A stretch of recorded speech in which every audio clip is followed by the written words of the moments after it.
नमस्कार, मैं डॉक्टर शशि गुप्ता। आज हम स्टार्ट करेंगे बीएससी पार्ट 2 पेपर 3।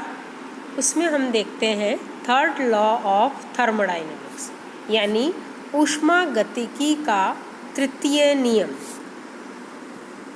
हमने प्रथम नियम पढ़ा, द्वितीय नियम पढ़ा, आज हम इसका तृतीय नियम पढ़ेंगे। स्थिर दाब पर किसी पदार्थ की एंट्रोपी में ताप के परिवर्तन को इस निम्न समीकरण के द्वारा दर्शाया जाता है। ये समीकरण है ds is equal to CP/T dt। माना कि एक ठोस को 0 केल्विन से T केल्विन तक स्थिर दाब पर गर्म किया जाता है और ताप T ठोस के गलनांक से कम लिया जाता है। उत तक हम उसको गर्म करते हैं। तो जो ठोस हमने लिया जिसका कि शुरू में ताप 0 केल्विन था, P प्रेशर पर हमने इसको गर्म किया, और वो सॉलिड T केल्विन पर जिसका प्रेशर P है। एंट्रोपी में परिवर्तन को ज्ञात करने के लिए इस उपयुक्त इक्वेशन, सपोज इस इक्वेशन को हम इक्वेशन नंबर 1 दे दें, तो इस इक्वेशन नंबर 1 को हम टेम्परेचर की 0 से T लिमिट में हम इसको इंटीग्रेट करते हैं। तो इस इक्वेशन नंबर 1 को जब हम इंटीग्रेट करेंगे तो ये इक्वेशन आएगी del S is equal to ST minus S0 is equal to within limit 0 to T CP/T dt, और ST is equal to S0 plus 0 to T CP/T dt। यहाँ S0 entropy की 0 absolute temperature पर value है, यानी ये जो S0 है ये एंट्रोपी का 0 परम ताप पर मान है, जो कि एक काल्पनिक राशि है, हाइपोथेटिकल वैल्यू है। अब चूँकि CP/T का मान जो है वो पॉजिटिव होता है, अतः हाई टेम्परेचर पर एंट्रोपी की वैल्यू S0 वैल्यू से अधिक होगी।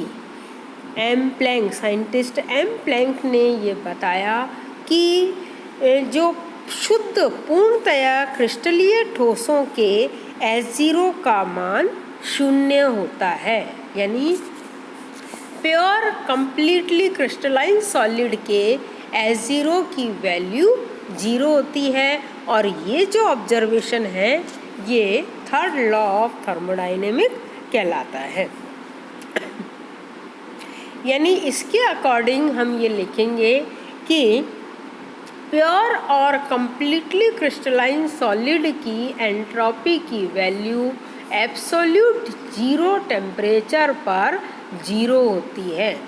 0 एब्सोल्यूट टेम्परेचर पर 0 होती है, यानी S0 is equal to 0, so ST is equal to within limit 0 to T CP/T dt। ये है थर्ड लॉ ऑफ थर्मोडायनेमिक्स, यानी शुद्ध और पूर्णतया क्रिस्टलीय ठोसों की एंट्रोपी का मान 0 परम ताप पर 0 होता है। और इस तरह से हमारे पास ये रिलेशन आ गया ST is equal to 0 to T CP/T dt। ये है थर्ड लॉ ऑफ थर्मोडायनेमिक्स।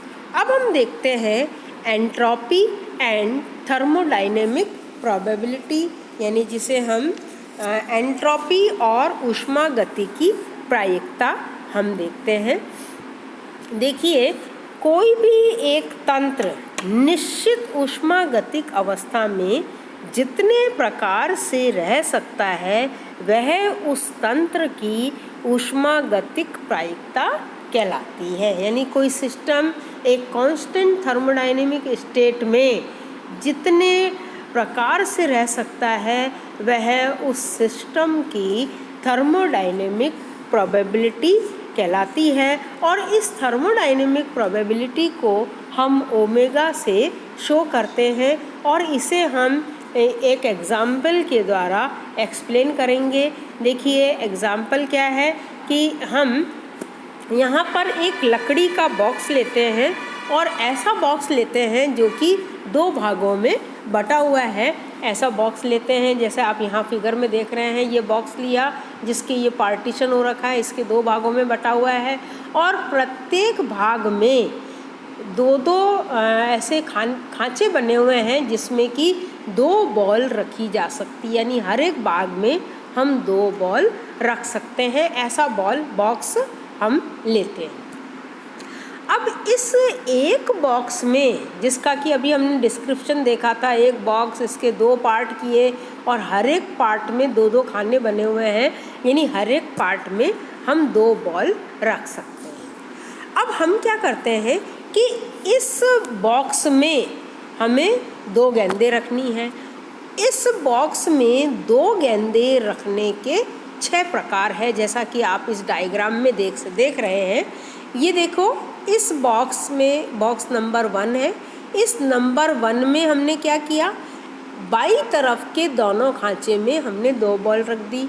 इस नंबर 2 में हमने क्या किया, दाईं तरफ के दोनों खांचों में हमने दो बॉल रख दी। अब हमने क्या किया कि एक बॉल इस बाईं तरफ के खांचे में रखी और दूसरी बॉल दाईं तरफ के बाईं तरफ के खांचे में रखी। ये देख रहे हैं ना आप, ये नंबर 3 है। ठीक है। नंबर 4 में हमने क्या किया, एक बॉल इस बाईं तरफ के खांचे में रखी और दूसरी दाईं तरफ के दाएं खांचे में रख दी। 5वां बॉक्स हमने लिया। इस 5वें बॉक्स में हमने क्या किया, इसके दो खांचे बने हुए हैं, तो जो दाईं तरफ के खांचे में, बाईं तरफ के जो पार्टीशन है उसके दाईं तरफ के खांचे में एक बॉल रख दी और दाईं तरफ के बाईं तरफ के खांचे में एक बॉल रख दी। और ये छठा टाइप ये है कि इसमें हमने इस तरह से इस खांचे में बॉल रख दी, यानी टोटल हमने इन दो बॉलों को 6 तरह से अरेंज किया। अब जो हमने ये 6 प्रकार से अरेंज किया, उसमें से जो फर्स्ट और सेकंड टाइप है उनमें यूनिफॉर्मिटी है। कैसे है कि फर्स्ट में बाईं तरफ के खांचे में दोनों बॉल है, सेकंड में दाईं तरफ के खांचे में दोनों बॉल है, यानी ये एक प्रकार हो गया कि एक ही खांचे में दोनों बॉल है। और जो नंबर 3 से लेकर 6 तक जो हमने बनाया है, इसमें हर एक खांचे में एक एक बॉल है। ये इस तरह से, तो इनमें यूनिफॉर्मिटी हो गई और इसमें यूनिफॉर्मिटी हो गई, यानी टोटल 6 प्रकार हमारे पास हो गई। और इस 6 प्रकार से यहाँ पर इन दो स्थितियों में, दो पोजीशन में यूनिफॉर्मिटी की जो प्रोबेबिलिटी है वो हो गई 2/6 हो गई। और इन 4 स्थितियों की जो प्रोबेबिलिटी हो गई उसको हम 4/6 से हमने नाम दिया, जिसकी की प्रोबेबिलिटी हाई है, इसकी प्रोबेबिलिटी लो है। ठीक है। अब हम ये जानते हैं कि एंट्रोपी जो है ये एक सिस्टम में डिसऑर्डर का मेज़र है, यानी एंट्रोपी तंत्र में अव्यवस्था का माप है। अधिकतम अव्यवस्था तब प्राप्त होती है जबकि अणु अधिकतम संभव स्थितियों में वितरित हो, अर्थात ऊष्मागतिक प्रायिकता उच्चतम हो। अब चूँकि किसी प्रोसेस में एंट्रोपी और ऊष्मागतिक प्रायिकता साथ साथ बढ़ती है, अतः साम्यावस्था को अधिकतम प्रायिकता की स्थिति माना जा सकता है। इस प्रकार यदि किसी प्रोसेस को हम स्वतंत्र छोड़ दें तो वह साम्यावस्था की ओर अग्रसर होगी।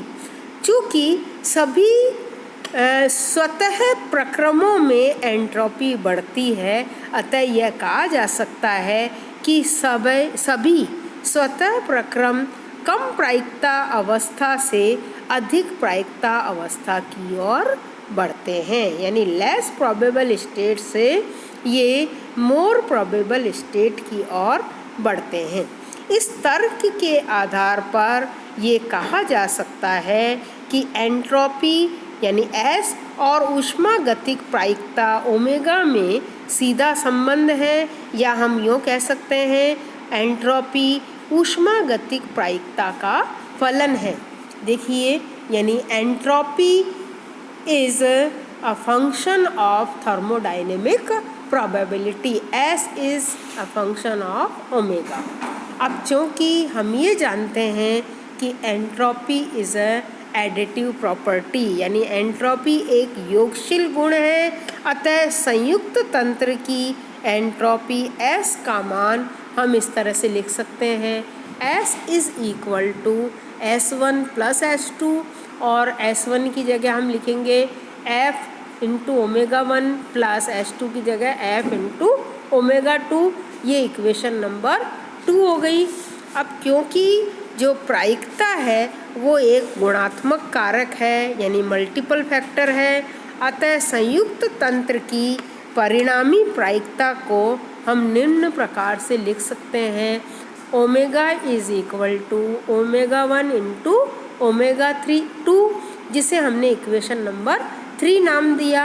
अब हम इक्वेशन नंबर 2 और 3 से S और ओमेगा की वैल्यू को हम इस इक्वेशन नंबर 1 में पुट करते हैं, तो ये हमारे पास इक्वेशन हो गई, function of omega 1 plus function of omega 2 is equal to function of omega 1 into omega 2।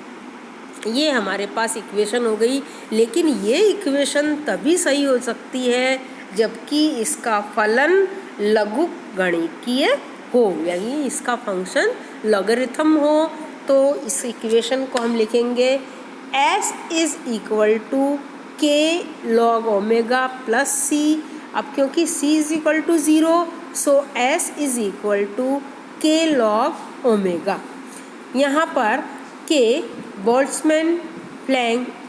Boltzmann constant है और यहाँ पर C भी कांस्टेंट है, तो K और C दोनों ही कांस्टेंट है, और साइंटिस्ट प्लैंक ने C की वैल्यू को 0 सजेस्ट की थी, इसलिए ये इक्वेशन बोल्ट्जमैन प्लैंक इक्वेशन कहलाती है।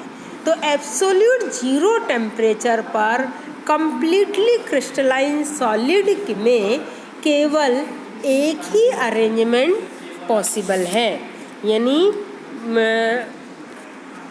परम शून्य ताप पर पूर्णतया क्रिस्टलीय पदार्थ में केवल एक ही व्यवस्था संभव है। अतः स्पष्ट है कि इस ताप पर पदार्थ की एंट्रोपी शून्य होगी, क्योंकि एक है तो हम इसको इस इक्वेशन में पुट करेंगे, तो ये ओमेगा इज इक्वल टू 1 रखा, so S is equal to K log omega यानी 1 रखा, तो log 1 0 होता है, तो S इज इक्वल टू 0 हो गया।